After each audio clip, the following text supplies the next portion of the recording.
Memorial Day weekend 2009. Cast of characters: B, 26-year-old male, 5'10", 125 pounds. H, 28-year-old female, 5'5", 130 pounds. E, 26-year-old male, 6 foot, 140 pounds. All participants maintain a strict vegan diet and are generally in excellent health. This report is written in 3 voices with some amount of overlap in events.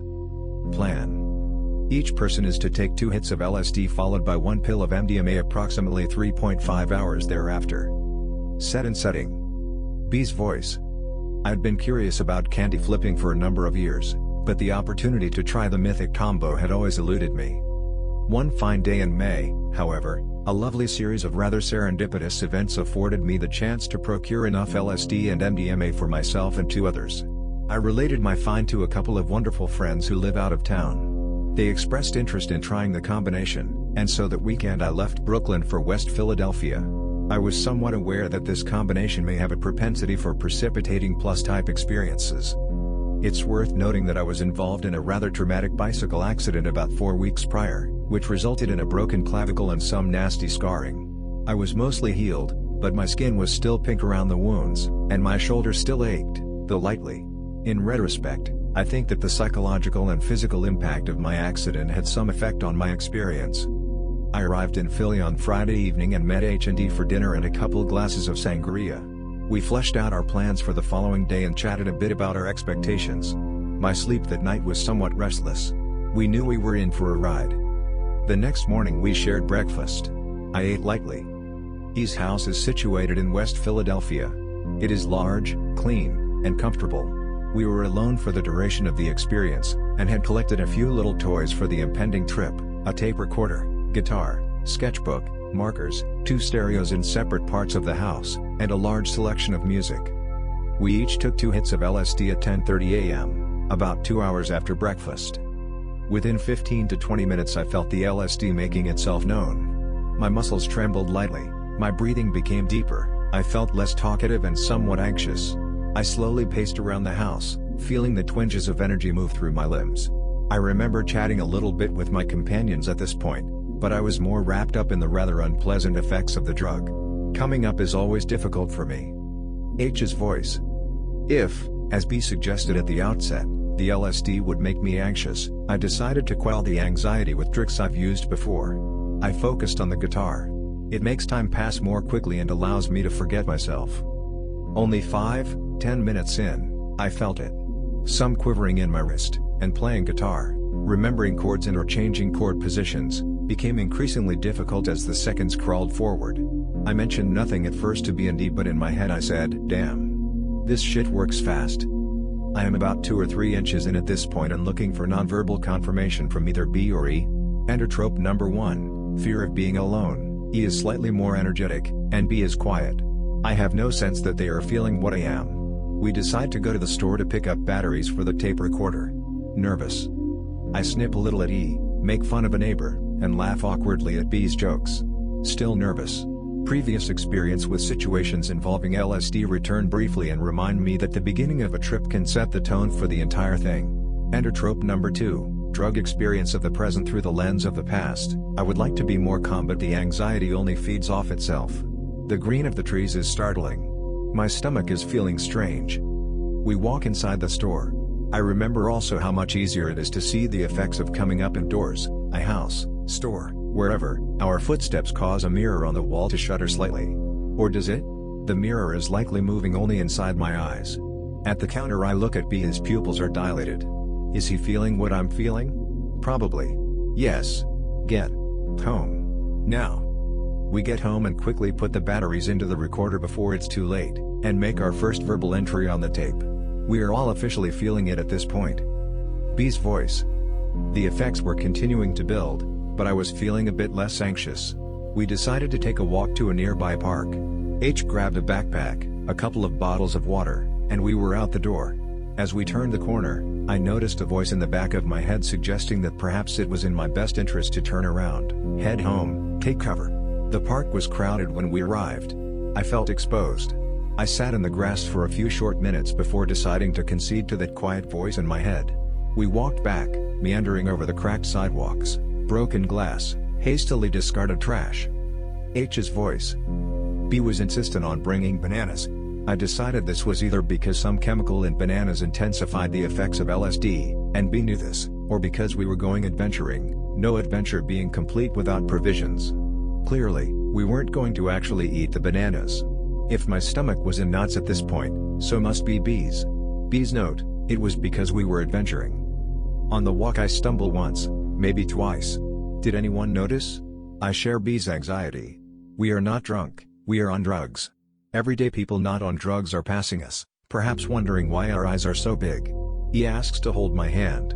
Yes, my anxiety makes me feel especially distant, but then his hand feels very grounding and warm and safe. I feel bad for B, traveling alone up ahead, our fearless, lonesome leader. Enter H trope number 3, feeling guilty that B might be experiencing third-wheel feelings.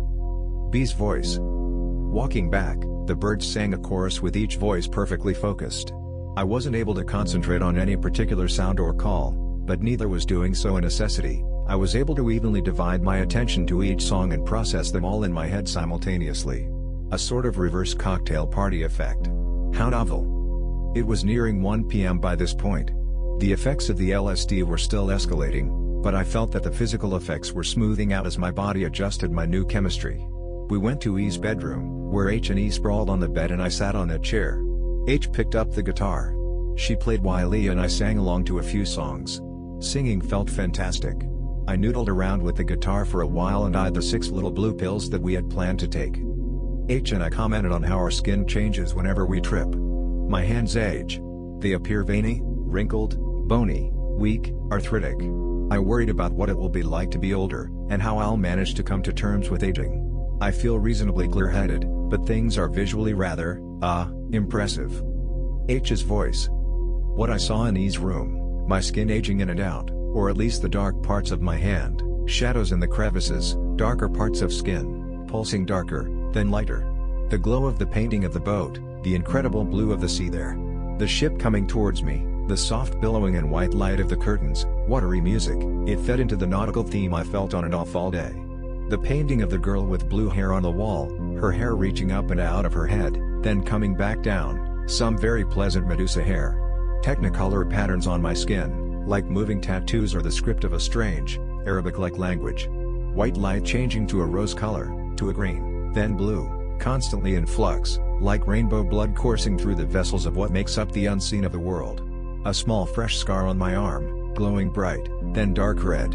Also the hairs on my arm arching up and out, then back towards my skin again, like the Medusa hair, but on a smaller scale. There were moments when I wasn't sure if I was asleep and half dreaming, or awake. Falling into the bed, then rising out when, slightly startled by the feeling, I darted my eyes open. Touching doors that I might have seen in dreams. Was the wall that protected the two worlds being broken down? The dream world, the one that is always functioning subconsciously, and the world of mundanity, where we must reason and follow rules. I believe there are protective boundaries created by nature to keep us humans safe, but a little more permeability just like this would be nice sometimes. B's voice. 1:30 rolls around and we each swallow one pill. I take 1 or 2 small hits of marijuana from my bowl. E's voice. Several themes occurred again and again: energy, love, community. As I began to climb on the LSD, I felt excited mostly, then energetic. A minute behind B, I remember feeling anxious only briefly. The climb, I had already been assured, is mildly unpleasant for many. I would have to agree, and for a bit I found myself moved to separate from the group. When my mental state changes, I have noticed an increasing propensity to being alone. I felt sad, the failure of the backyard, the failure of the park, unable to provide my friends a good close place to rest our heads and enjoy our freedom. I felt more alien and out of place than liberated. But as it straightened out, and before the pill kicked in, I began to notice the wonderful measures of light linking from object to object. Enjoyable patterns emerged. I felt childlike, immersed in colors, any subject within itself no longer important, but the patterns that made up the subject intrigued and tantalized, i.e. the ink and colors of Calvin and Hobbes, the visuals of the of Montreal, Satanic Panic in the attic poster, the faint light coming through the window. Novelty breeds pleasure, happiness, fascination. I needed to see where this would take me. B's voice. Shortly after taking the pill, E moved downstairs to be by himself. H and I sprawled out on the bed and chat a bit, but we mostly stayed quiet to explore this novel headspace and await the effects of the MDMA. As the minutes pass, I notice additional alerts. A gentle wave of warmth and euphoria washes over me, and the visual characteristics become sharper, more electric. Rainbow static vortexes wash over the ceiling. I look at H. H looks back. Her expression is unmistakable and we each know what the other is feeling. We rush downstairs. E. The MDMA works. He was laying on the sofa in the living room. We greet him and tell him that we are both feeling the effects of the MDMA and that it is pretty fantastic. E's voice. It is a faint rush, a sudden twinge of worry that too much has been down that suddenly bursts into overwhelming joy and understanding that all is right in the world. In the space in between there is a falling away. The eyes close and the world drops, or more accurately, I slipped from the world, knowing full well it was there but that its rules no longer applied to me and my mind was free to explore at will. With my eyes closed, the patterns in my sight had intensified far beyond a mere hour earlier and as I opened them the world was not there but simply the fractals of light flowing through beautiful dark empty air. I double-checked, needing to make sure my eyes were open. They were. I saw what I saw with my eyes open as I would like one fully asleep in a dream. I double-checked for extra-dimensional creatures. Silly perhaps, but I called out to them having heard B mention them from DMT experiences. I wanted them to be there, but it was only my own voice that rang back at me as I mentally announced my presence and invited others to come join. The patterns began to be replaced. How long did it take? Not more than 10 or 15 minutes I would guess, by the euphoria and joy of love. All the rough edges were completely gone, smoothed out into an angelic serenity. The room had returned to its normal state, furniture intact, me physically laying on the couch.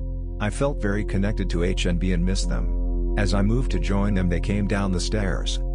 E. The MDMA works, said B.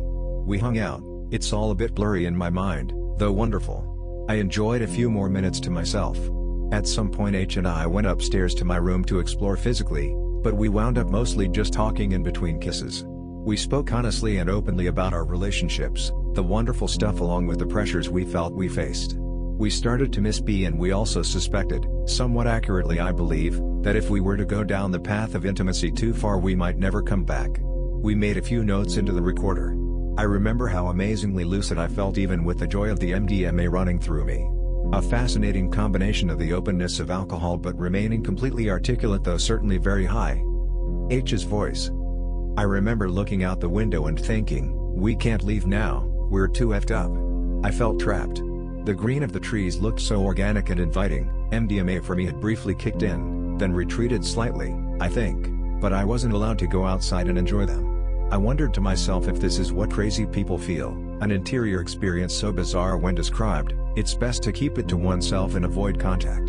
Likely a picturesque moment with my hand lifted to keep the curtain to the side, watching the outdoors with furrowed brow. I related the sentiment to B but then suddenly, intensity took him and, even for me, the music grew incredible. I really loved how lucid we sound on the tape recording. I love how the mind is clear and unfettered by insecurities and ums and well. And so on. To speak was to explain honestly. No games, minds open, sentiments flowing freely within the friendship triangle of VHB, BHE. B's voice. The floor was rippling bit. The rugs shifted. The curtains moved in the breeze despite the closed windows. I sat on a rug in an alcove near the front of the house and closed my eyes. The clarity of thought was astounding. My every thought resounded in a single voice instead of the usual cacophonous choir of doubts and contradictions. And if I wanted to quiet my mind entirely, I could do so at will. This deep state of meditation was intense to the point that it was nearly frightening. It was too easy to simply forget that I existed in the physical world at all. Vibrant greens and blacks filled the vast void behind my eyelids. I opened my eyes when a tentacled thing cut its way through my visions and pushed the fractals aside like curtains. It was all a bit much. I found H in the dining area. We sat across the room from one another, in absolute awe of the music. Mom, finally no one was playing through the stereo. H suggested we try to sing, so we sang along with the music and it felt like light was coming out of my chest and meeting with the light coming out of her to mingle and harmonize in the air between us. I could visualize the waveforms. I was amazed. H and I grabbed a tape recorder with the intention to record our singing, but quickly forgot about doing so. The boundaries between self and non-self were rapidly crumbling and I felt that an uncontainable well of bliss, empathy, love, unity, Oneness was erupting inside of me. The empathogenic qualities of the MDXX merged with the ego-destroying effects of the LSD, and the result was this state of feeling empathy and love for everything in the universe. This was the plus experience I'd accidentally stumbled across several years prior. I was there again. It was more than I could take, and I was utterly overwhelmed with gratitude for existing at all, for having the opportunity to experience the beauty of existence, to know what it was just to be here, anywhere, to exist at all was a gift that I did not deserve and could never repay. H and I hit record on the tape recorder. You can hear me get a bit choked up. I felt more sober than sobriety, everything was more real than it ever was before. I remember picking up a pen and seeing the electric trails follow my hand, words writing themselves without a writer, energy flowing out of me and into me, everything completely at one with everything else. I remember feeling that love of this profound magnitude must be at least the sum total of the experience of having a child, to feel love, to have made a thing that you would happily give your life to. I'm not sure for how long the +4 part of this experience lasted, but at this point things went downhill a bit. E and H expressed a desire to explore each other, and I agreed that they should. This was fine with me, and I felt happy for them as they departed for E's bedroom. I moved to the sofa. I started thinking of my girlfriend in Brooklyn, someone I had known for a long time but had only recently become sexually involved with. I watched myself find my cell phone, turn it on, and call her. She picked up. I told her that I loved her. I had never told her this before. The fact of the matter was that I did love her, but also that this was a profoundly inappropriate time to be saying so. I told her I had taken 2 hits of LSD and 1 tab of MDMA. I very quickly realized what I had done and felt extremely embarrassed. Before we said goodbye, she told me to take it easy and told me that the last time I took LSD it seemed to last a very long time. Seemed like it never ended, I think were her exact words. Things really took a negative turn here. E's voice. We return. B had called his girlfriend and told her he loved her for the first time. Though it appears this is harmless in retrospect, at the time it couldn't help but weigh on our minds. It was not a good decision, but on the other hand what's done is done, and there are many worse things to say to someone. We move on, though it is an added concept that is filled in the back of my head. There is music played, mostly H, sometimes B, some singing. The Mountain Goats mainly. I've already forgotten which song specifically, someone list here have remembered. H's note, the name of the song is Linda Blair Was Born Innocent. At one point B says he understands why these drugs are illegal. The more time I have to reflect on that idea and on my own emotional state, I'm not so sure. It in fact strikes me that if one could modify these drugs so that they were much like cigarettes, harmful over the course of a lifetime and intensely addictive, a government could easily control an entire population, enslaving it in much the same way as in Brave New World. As I walked through the rain today, I was forced to ask myself, if I was able to access that mind state as easily as picking up a pack of cigarettes after a day's work, would I choose, quite voluntarily, to become a slave? It's a scary thought, and it makes me worry about the joy of what we have felt. Perhaps it's my personality, but after several days of total sobriety I can't deny that I miss it and want to repeat it, at times almost urgently. It is controllable, completely, but the desire is there and I suspect will remain until time works its magic and the memories fade. B's voice. Time was already moving strangely. I wasn't sure what had happened already and what hadn't happened yet, which is an awkward way of saying that time seemed to be moving backwards and forwards. I remembered that I had taken LSD at least 10 days prior. I could not, however, figure out what happened in the intervening 10 days. With what my girlfriend said on the phone about it lasting a long time, I started thinking that I had taken LSD 10 days ago and never come down, that I was still high. And how long had I been in Philadelphia, anyway? Wait. How old was I? How long has this been going on? I got worried. E and H returned and we all went to E's bedroom together. I noodled with the guitar, but I didn't really know what I was doing. E or H asked me how long I had been playing, but I didn't understand how I was supposed to interpret the question. A while. Never. Presently. I remained mute and shifted my head side to side and shrugged. There were more questions. Words simply escaped me. I was not sure if I was usually able to speak. And who were E and H and how long had I known them? Why were they asking me all of these questions? Were they trying to coax words out of me? And again, what happened in the intervening 10 since I last took LSD? I got paranoid. I believed, and I use the word believe in a very loose sense, because these beliefs were qualitatively different from other beliefs, that E and H were sort of paternal figures for me. I wasn't sure how old I was, But I seemed to think that I was quite young and generally incapable of speaking, and that E and H were trying to help me learn to speak. But for all of their questions, I either had no opinion, or no words, or believed that there was a correct answer and that I was being tested. The idea of being tested frightened me. I noodled with the guitar and tried strumming certain chords in order to try to convey what I was feeling. It was a relief to have the guitar as a sort of nonverbal outlet. And I could sing. H played the guitar and I sang along a bit. This felt good and was indeed very grounding, but real verbal communication was too much. In short, I was frightened and confused, did not know where I existed in space or time, and couldn't comprehend how the events of the previous week led up to me being in Philadelphia. Additionally, I had no idea how long I had been high. It could have been years. I had no reference points. I was lost. I tumbled through various delusions in my own head about who E and H were, who I was, why we were together in this place, and how long we'd been here. My broken clavicle no longer ached, and so I thought I was an opiate addict since a drug had taken away the pain. I was asked to read a comic, and so I thought I was illiterate. When I was coaxed into answering simple questions, I thought I was mute. I was provided with water and so I believed that I only drank water and didn't eat food. I experienced a complex delusion of alcoholism, wherein my concepts of alcohol and water became interchangeable, and I believed that my perception of the liquids was incorrect, and that whatever procedure I was presently being made subject to was in order to cure my alcoholism. I saw the scars on my body from my recent bicycle accident and worried that I had inflicted this harm on myself intentionally. I remembered the accident. Had I crashed on purpose? The thought was, and upon reflection, still is, terrifying. I knew that there was something very wrong with me, and that we were conducting an intensive psychoanalysis that forced me to delve into my subconscious mind and into this world I was inhabiting but couldn't understand. Most of all, I felt like I was a child and that E and H were here to try to help me. Eventually, the effects began to wind down, my delusion ceased, the fear subsided. I regained the ability to speak. I was no longer a child. And despite it going against the plan, I kind of wanted another one of those blue pills. E's voice. This intimacy with others lasts and stays powerful.